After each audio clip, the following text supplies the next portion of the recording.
राधे। आप सभी का बहुत बहुत स्वागत है हमारे YouTube चैनल में। सर्वेश्वर ज्योतिष रिसर्च केंद्र की ओर से आप सभी को हार्दिक शुभकामनाएं। आज हम बात करने वाले हैं तलाक क्यों होता है, क्या कारण होता है तलाक होने के लिए।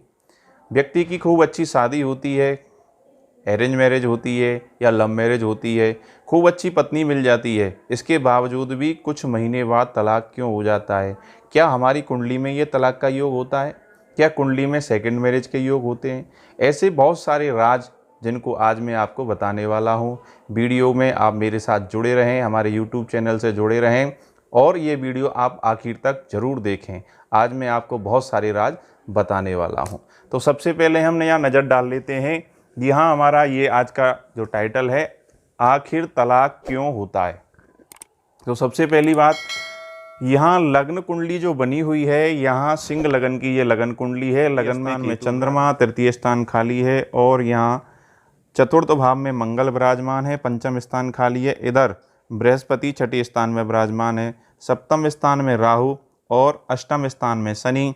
भाग्य स्थान, इसको हम नववां स्थान कहते हैं, भाग्य स्थान, यहाँ शुक्र विराजमान है। दसवें स्थान में बुध विराजमान है और एकादश भाव जिसको हम लाभ स्थान कहते हैं उसमें है सूर्य। तो सूर्य विराजमान है एकादश भाव में। इस कुंडली पर हम नज़र डालते हैं। हमारा टाइटल यही है, आखिर तलाक क्यों होता है। ये हमारे बहुत ही एक अजीज मिलने वाले हैं, उनकी कुंडली है, उन्होंने हमें ये कुंडली दी। उनका विवाह के कुछ समय उपरांत ही उनका तलाक हो गया। तो ऐसा हुआ क्यों और क्या कारण होते हैं। यदि आपकी कुंडली में भी कोई ऐसे कुयोग बन रहे हैं तो आप उनका समय रहते हुए उपाय जरूर कर लें, क्योंकि आपको ये दिन देखना ना पड़े। तो ऐसा इनके साथ में क्यों हुआ।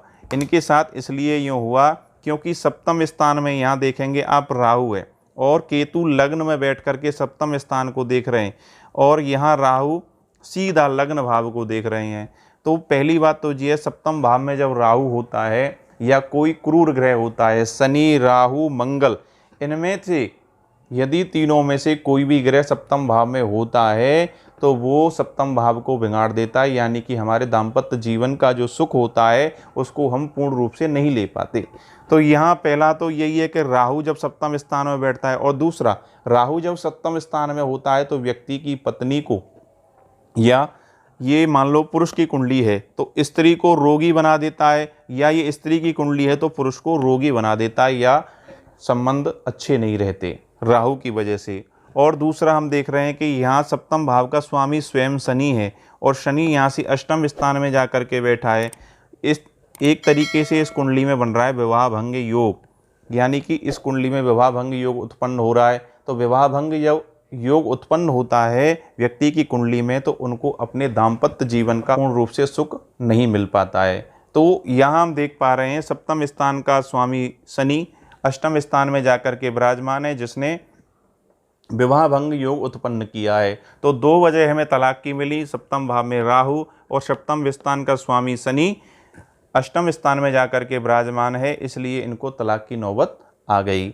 और हम यदि कुंडली पर नज़र डालें, क्योंकि मन का कारक होता है चंद्रमा, तो चंद्रमा भी यदि आप देखें छठवीं राशि में है और अपनी शत्रु राशि में बुध की राशि में बैठा हुआ है, तो चंद्रमा भी यहाँ डाउन है। शत्रु क्षेत्री जब चंद्रमा होता है तो व्यक्ति के मनोबल को कमज़ोर कर देता है, मन में खिन्नता रहती है, मन अच्छा नहीं रह पाता। तो मन यहाँ अच्छा नहीं रहता, चंद्रमा भी यहाँ डाउन है, तो इसलिए इनको भी ये इंडिकेशन कर रहा है कि मनोविज्ञान का इनको रोग उत्पन्न हो सकता है। और जब से इनकी शादी हुई है और शादी के बाद जब से इनको तलाक हुआ है तो एकदम ये मनोरोगी हो गए हैं, मन के एक रोगी हो गए हैं, कुछ सोच नहीं पाते। तो यहाँ चंद्रमा भी इनको मन का रोगी बना रहा है। और यदि हम देखें यहाँ चतुर्थ भाव में मंगल विराजमान है और ये कुंडली में योग बना मांगलिक योग। जब 4, 8, 12 में मंगल होता है तो व्यक्ति की कुंडली में बनता है मांगलिक दोष। तो यहाँ मंगल भी इस कुंडली में चौथे स्थान में विराजमान है और यहाँ से मंगल सीधी अपनी दृष्टि सप्तम स्थान पर डाल रहा है। तो मंगल की दृष्टि जब सप्तम स्थान पर होती है तो व्यक्ति का वैवाहिक जीवन अच्छा व्यतीत नहीं होता, या मंगल सप्तम स्थान में हो तो भी वैवाहिक जीवन अच्छा व्यतीत नहीं होता है। तो कई प्रकार की समस्याएं उनको उत्पन्न होती हैं। यहाँ मंगल ने भी इन दाम्पत्य जीवन को एक तरीके से इनके को बिगाड़ ही दिया है। तो इनको ये ऐसी नौबत आई और यदि आपकी कुंडली में या अन्य किसी की कुंडली में और क्या योग होते हैं जो उनको तलाक की नौबत पर ले जाते हैं। तो सबसे पहली बात, इस कुंडली में हमने जान लिया तलाक क्यों है। आगे का ऐसा कौन सा योग होता है जो हमें तलाक दिलवाता है या तलाक हो जाता है। तो मैं आपको बता दूं कि सबसे पहला जो कुयोग होता है हमारी कुंडली में वो होता है विवाह भंग योग। या ये कि आप देख पा रहे हो यहाँ विवाह भंग योग बना, सप्तम स्थान का स्वामी शनि अष्टम स्थान में चला गया। सप्तम स्थान का शनि यहाँ आ जाए छठवें भाव में तो भी विवाह भंग योग बनेगा। और यह सप्तम स्थान का स्वामी यहाँ 12वें भाव में आ जाता है तो भी विवाह भंग योग उत्पन्न होता है। यदि सप्तम स्थान पर यदि क्रूर ग्रह की किसी की दृष्टि पड़ती है, जैसे कि आप देख पा रहे हैं मंगल की दृष्टि यहाँ सप्तम स्थान पर पड़ रही है, तो इनका वैवाहिक जीवन अच्छा व्यतीत नहीं हुआ है।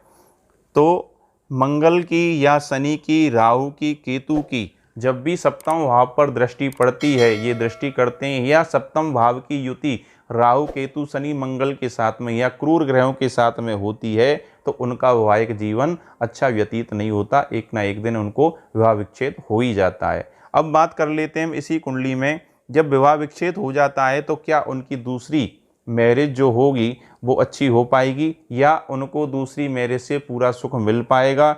ऐसा कुंडली में क्या योग होता है जिसमें दूसरी शादी से उनको सुख मिल जाता है। पहली पत्नी के साथ में अच्छा नहीं रह पाए मगर दूसरी शादी जब से की है उनके बड़े आनंद आ रहे हैं। तो ऐसा भी क्या योग होता है तो ये भी आप जान लेंगे। तो एक यहाँ प्लस पॉइंट आप देखेंगे, यहाँ शनि सप्तम स्थान का भी स्वामी है और छठे स्थान का भी स्वामी है और अष्टम स्थान में जाकर के बैठा है। जब कोई ग्रह 6, 8, 12वें भाव का स्वामी होकर के 6, 8, 12 ग्रह घर में आकर के विराजमान होता है तो उसमें योग बनता है। 3 प्रकार के योग बनते हैं। एक बनता है सरस नाम योग, एक बनता है हर्ष नाम योग और एक बनता है विमल नामक विपरीत राजयोग।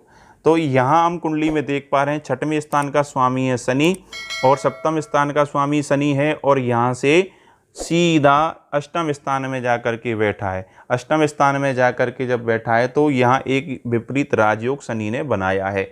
शनि का काम है पहले दंड देना और फिर उसको अच्छे से सुख देना। तो यहाँ भी शनि ने अपना वही काम किया। विपरीत राजयोग जो उत्पन्न हो रहा है तो पहले तो इनको विवाह भंग का पूर्ण दंड दे दिया, इनका वैवाहिक जीवन एकदम से पूरी तरह से तहस नहस हो गया। और इसके बाद जब इनकी सेकंड मैरिज हुई यानी कि शनि ने अपना विपरीत राजयोग का फल इनको दिया तब इनकी शादी अच्छी हो गई। और यदि ऐसा ही कोई कुयोग और बनता है कुंडली में, मान लीजिए यहाँ मंगल है सप्तम स्थान में, यदि मंगल होता है तो भी व्यक्ति की वैवाहिक जीवन में अनेक प्रकार की बाधा उत्पन्न हो जाती है। सप्तम भाव में मंगल, कर्क लगन की कुंडली भगवान श्री राम की भी थी। सप्तम भाव में मंगल होने के कारण भी उनका दाम्पत्य जीवन अच्छा व्यतीत नहीं हुआ था। आगामी वीडियो में हम इस विषय पर आप पूरा चर्चा करेंगे और पूरा बताएंगे। तो आप यदि ऐसे किसी दोष से पीड़ित हैं या आपको कोई समस्या उत्पन्न हो रही है तो आप समय रहते हुए अपनी कुंडली को रीड करवाएं, उसको दिखवाएं। हो सकता है कोई उपाय करने से आपकी समस्या हल हो जाए। समस्या आपकी, समाधान हमारा। जुड़े रहिए हमारे साथ यूट्यूब चैनल में, देखते रहिए ऐसे ही वीडियो को। इस चैनल को सब्सक्राइब करें, वीडियो को लाइक करें, कमेंट करके हमको ज़रूर बताएं आपको ये वीडियो कैसी लगी। इन्हीं शब्दों के साथ मैं आप सबसे विदा लेता हूँ। राधे राधे।